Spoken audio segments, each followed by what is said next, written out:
La première qui me vient en tête, c'est qu'on a parlé dans une série d'émissions, pas dans une série, mais dans une émission précédente, des lunettes. Mais on a oublié d'en parler de nuit. Est-ce que ça prend des lunettes aussi le soir et la nuit? Ben oui.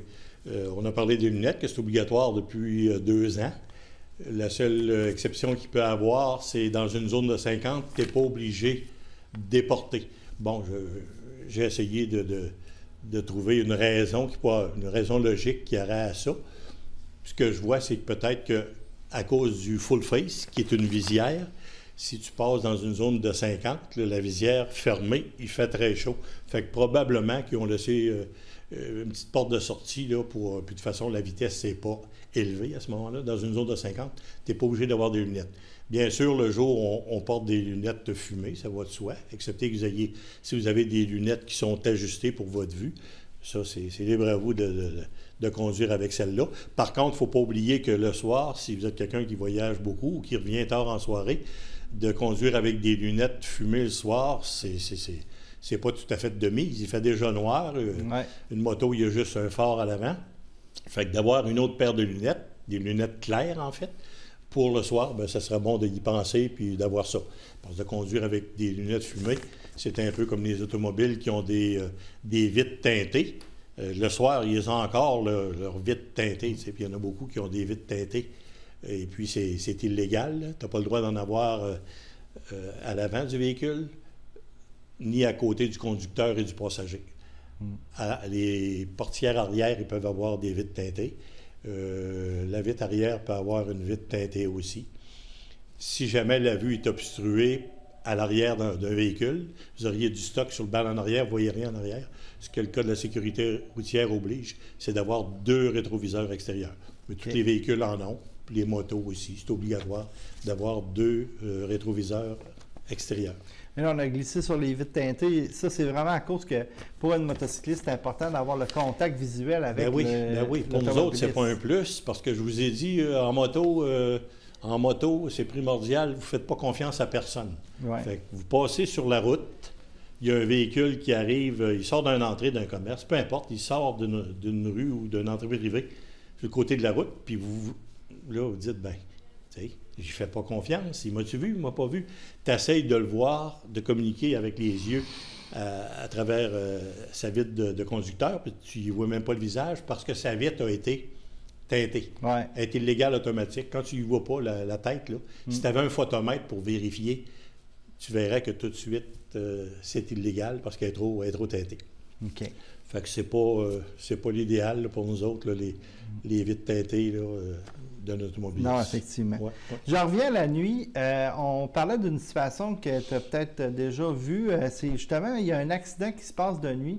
Et puis, dans le fond, la personne est dans le fossé. Et puis là, on ne sait pas trop comment réagir. La personne est malade, blessée, des choses comme ça. Qu'est-ce qui peut se passer? C'est sûr que si on a un cellulaire, il fonctionne encore, c'est l'idéal, mais y a-t-il d'autres techniques? Ben, en fait, le problème que je veux soulever dans ce cas-là, c'est pas de quoi faire avec, parce qu'à partir du moment que vous le trouvez, bon, vous allez caller la police ou vous allez la faire appeler par un autre, parce qu'il y a tellement de gens qui ont des cellulaires maintenant, si vous n'en avez pas, l'autre, ça va... Mais le problème majeur, parce que j'ai eu à composer avec ce genre de situation-là, le motocycliste, il est tout seul la nuit, il manque une courbe, souvent c'était une motosport, il se ramasse dans le fossé, dans le bord du bois, puis il le retrouve le lendemain matin parce que là, il y a du monde qui commence à le chercher, puis il le retrouve mort dans le fossé. Ça a pris 3 heures avant qu'il meure ou tout ça.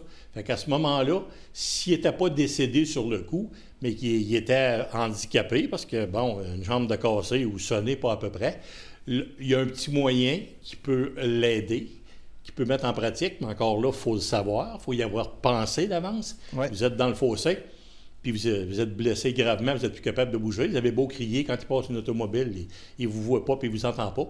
Vous avez votre casque. Je vous parlais tantôt que l'idéal, c'est un casque qui est blanc. Vous entendez venir une automobile, puis vous êtes capable de voir un peu les phares. Bien, ça serait de lancer votre casque sur la route devant l'automobile. Ce serait une façon d'attirer l'attention. C'est à peu près tout ce qui vous reste. Vous n'êtes pas capable de téléphoner, vous êtes en train d'achever sur le bord de la route, bien, de lancer votre casse. C'est minime, les chances que ça arrive, mais si vous le savez déjà, vous y avez déjà pensé, vous avez quelque chose pour attirer l'attention, puis la nuit, le trafic n'est pas dense là, sur des petites routes là, de campagne, c'est-à-dire toutes les routes à part de l'autoroute. Fait que c'est un moyen d'attirer l'attention. Si on y a pensé, la conduite préventive, c'est tout ça. Ce qu'on a fait depuis quelques semaines, en fait, les petits trucs de tout apprendre, c'est ça la conduite préventive. Et puis, on les met en pratique, ça devient une habitude, c'est plus relaxant. On est meilleur motocycliste. De toute façon, notre vie, la meilleure sécurité qu'on se donne en moto, c'est celle qu'on se donne. Puis, ça a été une occasion, si vous mettez ça en pratique, tout ce qu'on a appris, c'est l'occasion d'avoir 25 ans d'expérience là, dans quelques émissions. Là. Ces choses-là, ça prend des... Bon, j'ai toujours été particulièrement attentif à ça pour essayer d'améliorer les techniques de conduite, mais il faut les apprendre, puis c'est pas... Il n'y a pas grand monde qui peut te les montrer. Premièrement, il n'y a pas d'émission pour ça. Les livres, pas beaucoup. Fait que pour s'améliorer, là, vous prenez une expérience terrible. Si vous avez pris la peine d'enregistrer les émissions, là, prenez tous ces petits trucs-là, puis... J'ai le goût de dire en terminant, c'est mieux de ne pas aller dans le fossé. C'est-à-dire, quand on roule de soir dans des routes un petit peu sinueuses, on y va plus mollo, là. On fait attention de ne pas l'échapper. Oui, mais... Des fois, quand tu es jeune, puis tu as de motosport, l'adrénaline est là. Il y a des fois que, bon, j'ai des amis qui ont des motosports, puis, tu sais... Tu vas faire je fais un petit tour avec, puis je dis, on m'entendre encore un petit peu, là, je pense que tu es encore un petit peu trop jeune pour conduire ça, là, tu sais. Si tu t'assis au volant d'une petite voiture ordinaire, et puis tu embarques au volant d'une Corvette, là, puis c'est plus tentant. La sagesse a des limites. Oui, c'est ça, exactement. C'est ça.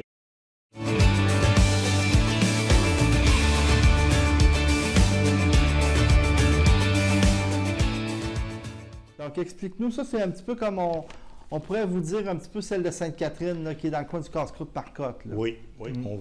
En gros, on va se dire que c'est l'intersection que, ici, tu arrives de Valcartier, tu arrives de Saint-Raymond, tu arrives de Saint-Augustin, puis de l'autre côté, bien, tu t'en vas dans le développement comme tel.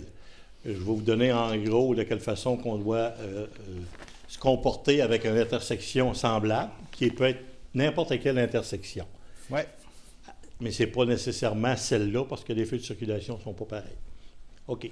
Les intersections, les feux de circulation, partout où il y a des flèches, c'est très sécuritaire, parce que ça nous donne la priorité. S'il y a une flèche pour aller à gauche, on est certain qu'elle va être là, ça nous protège. Le danger qu'il faut retenir, c'est des feux de circulation où il n'y a pas de flèche. OK? Ça va être uniquement une lumière verte qui va te faire passer, qui va te faire tourner à gauche, ici, mais qui ne te donnera pas la priorité. Une lumière verte ordinaire, ça ne donne pas la priorité. Fait qu'aussitôt que tu effectues un virage à gauche, le danger, il est là. On va se rappeler, mettons, on arrive ici de Saint-Raymond. Ça va? Oui. Il y a deux cas. On va en prendre un. Les véhicules écrans, vous voyez mes deux véhicules écrans, c'est des camions. Je n'en place un ici. Vous arrivez de Saint-Raymond, vous descendez à Saint-Augustin. Ça va? Oui. Ici, vous passez à côté du camion il est arrêté. Mettons, il attend pour tourner. Bon, on va oublier qu'il y a des flèches, là. Les flèches vertes n'existent pas, là, on va dire, pour cette intersection-là, parce que ça vous protégerait. C'est un feu vert. Il y a beaucoup de gens ici qui passent là. Ils le voient, parce qu'ici, ceux qui sont ici à gauche en descendant, ils tournent pour s'en aller vers Shannon. OK? Donc, la voie de droite, on peut passer. Mais ici, il y a un véhicule écran là, qui est là. S'il n'y avait pas une flèche verte pour vous envoyer là, il peut y avoir un véhicule qui tourne devant vous. N'oubliez pas. Vous roulez dans ce sens-là. Il y a un véhicule qui vous bloque la voie. Passez pas vite à côté de ce camion-là, parce qu'il y a peut-être un automobiliste ici qui rentre là, puis il va vous couper. Ça, c'est le plus gros piège qu'il y a. Vous effectuez un virage à gauche. Dans cette voie-là, il y a un gros véhicule qui vous cache. Puis ici, à côté, là, il y en a un qui va vous sortir comme une bombe. Là. Quand je parle d'une bombe, là, je passe là régulièrement. Il va passer à côté à 60 km à l'heure. puis un véhicule, là, ici, écran qui le cache. Imaginez-vous. Pour se faire tuer, là, c'est la belle place. Vous tournez avec votre moto, puis il y a quelqu'un qui s'en vient sans le contraire, mais pas seulement vite. Effectuez toujours le geste lentement, et surtout ici. C'est vous qui passez dans la voie de droite, passez pas vite. Dites-vous qu'il peut apparaître quelque chose. Il peut apparaître quelque chose ici. Fait que ça, c'est un défaut de passer à droite rapidement, et puis un véhicule écran à votre gauche. Il y en a un qui est peut-être en train de tourner devant, parce que ce sont des feux verts qui sont ronds. Ce ne sont pas des lunettes, des lumières avec des flèches qui vous donnent une priorité et une sécurité. On fait la même chose ici. Vous arrivez de Québec, votre véhicule écran, il est là. On oublie Sainte-Catherine, là, parce qu'ici, la voie de droite, elle vous oblige à tourner ici. Mais il peut arriver quelqu'un pareil, puis il va passer à côté. Camion est là, le véhicule passe ici, puis vous êtes en train de tourner. Fait qu'en fait, un virage à gauche à une intersection, là, s'il y a un véhicule écran à un endroit ou à l'autre, là, il vous cache de la vue. Fait que faites toujours ces manœuvres-là à basse vitesse pour être capable. Ouais. Vous tournez ici, là, on dit que vous êtes en moto ici. Vous tournez pour aller vers le quartier, bien, le piège, il est ici, la flèche route. Celui qui est à droite, puis il passe, c'est lui qui va vous frapper. Celui-là, vous le voyez. Celui-là, vous le voyez. Il ne bouge pas, ou c'est une auto, ou il part moins vite. Le danger, là, il est à côté du véhicule écran. Parce que lui, ici, là, il vous bloque la vue. Là. Vous passez ici avec votre véhicule. Fait que les virages à gauche aux intersections avec des feux verts ronds, c'est pas prioritaire. J'ai le goût d'ajouter quelque chose d'encore plus complexe dans ton affaire, c'est que quand on s'en va vers Sainte-Catherine, ça revient à une voie aussi. Hein? Dans la côte. Oui, en descendant. Fait que ça aussi, c'est une information qu'il faut gérer parce qu'il y a sûrement un véhicule qui est à droite, qui n'est pas supposé être là, qui essaie de te couper à gauche pour s'en venir dans sa voie. Oui. Alors, ça aussi, c'est pas évident, là, parce que si en plus il y a quelqu'un qui te coupe en avant de toi, il y a beaucoup d'informations à prendre dans une intersection comme ça. Là. Oui, mais bon, il y a des avantages et des désavantages de connaître un endroit. C'est que quand on la connaît trop, on finit par faire des erreurs. Parce qu'on la connaît trop, on ne pense plus aux autres. Par contre, si on la connaît, il y a beaucoup d'avantages. Comme ici à Sainte-Catherine, c'est-à-dire à Sainte-Catherine, lorsque vous êtes à l'heure de pointe, ça monte, on voit de plus en plus des gens qui font beaucoup de courtoisie. Oui, hein? L'espace qu'on parlait l'autre jour, là, le monde attend pour virer au IGA. Il laisse le trou. Ça signale avec les lumières blanches. Vas-y, tourne. Il y a beaucoup de gens là, qui sont courtois pour traverser Sainte-Catherine. Et puis, si toi, tu le fais, l'autre en arrière va le voir. Puis il va l'apprendre. Demain, il va peut-être laisser une place. Il y en a qui attendent pour sortir du Super C ou du IGA ou du McDo. C'est plein de commerces à ce moment-là. Et il y a de plus en plus de conducteurs qui laissent le trou pour être capable de sortir du commerce ou de rentrer au commerce, ce qui dégage la circulation. Oui, puis ça la rend plus fluide aussi. Parce que c'est sûr que si ça commence à jammer à cette intersection-là, ça jamme à l'autre, à l'autre, puis là, ça fait un problème. Ben oui, c'est ça. Et puis pour revenir tout à l'heure, je parlais de la moto, la meilleure sécurité, c'est toujours celle qu'on se donne. Ouais. On a toujours le dernier mot. Hein, comme je vous ai dit, on a le dernier mot. Et puis, je vous ai dit qu'on ne faisait pas confiance à personne en moto. Il m'a vu, il va me protéger. Non. Puis le droit de passage en moto, ça n'existe pas. Tu t'en viens sur la route, il y en a un qui arrive au bord du chemin, il va arrêter, c'est à moi à passer. Pas de ralentissement, pas de décélération, pas être prêt à mettre le pied sur le frein. Il faut se donner des petites chances. Un droit de passage en moto, ça n'existe pas. Avant, je vous aurais dit, bon, c'est la Société d'assurance automobile paye pour tout le monde, mais avant, vous auriez été expliqué les circonstances de l'accident en pensant que vous aviez le droit de passage. Bien, un droit de passage en moto, là, ça peut se gagner à la cour. Ouais, hein? Mais ça se gagne en chaise roulante ou ça peut être pire. Au bout de la ligne, tu peux pas... non, tu ne gagneras pas. Tu vas avoir perdu à quelque part parce que c'est toi qui vas subir les conséquences d'accident en moto.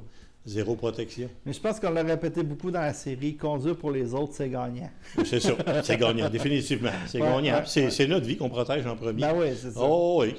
Moi, c'est déjà arrivé. Bon, il y avait quelqu'un en moto comme... passager ou passagère, puis tu sais, j'ai jamais fait ça, j'ai peur, tu te quittes. OK, fais-toi. Puis là, tu vas faire attention, hein, tu vas être prudent, il n'y a pas de problème. Ta vie, là, je vais en prendre soin. Mais la mienne, je vais en prendre encore plus soin. Ben oui, si je prends soin de la mienne, t'es correct. Ouais. C'est ça. Charité bien ordonnée commence par soi-même. Voilà. Fait que c'est ça, on se donne des chances. C'est Voilà. ça la conduite préventive. Fait qu'en résumé, c'est un peu ça. Une protection sur une flèche verte, pas de flèche verte, pas de protection. Vous mettez tout en application les petits trucs que je vous ai donnés et puis on se donne des chances. Une chance, on en a une là. Oui. Ben oui. Oh, oui. Là, effectivement.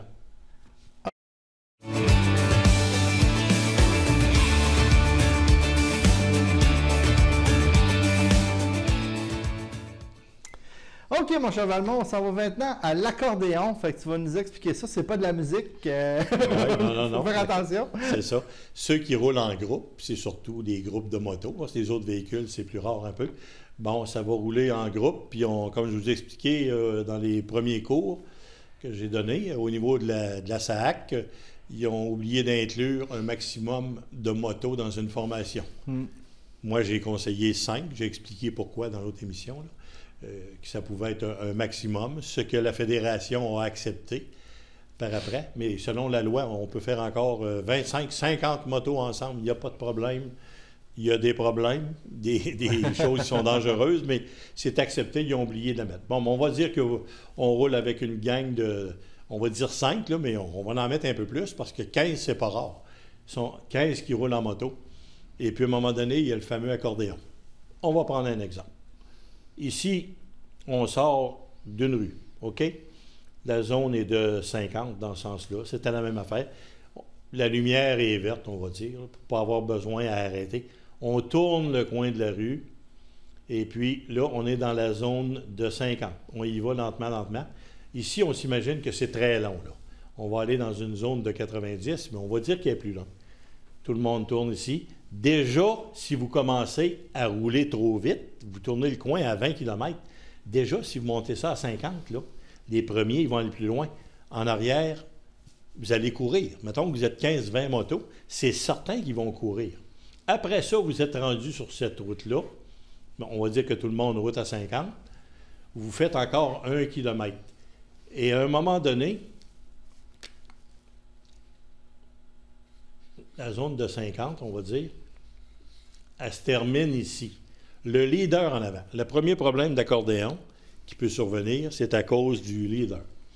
Là, ici, vous sortez de la zone de 50 et puis vous arrivez dans la zone de 90. Ça pourrait être 70, mais on va mettre ça au pire, 90. Ouais. 40 km de plus, ça va soigner dans l'accordéon. Oui.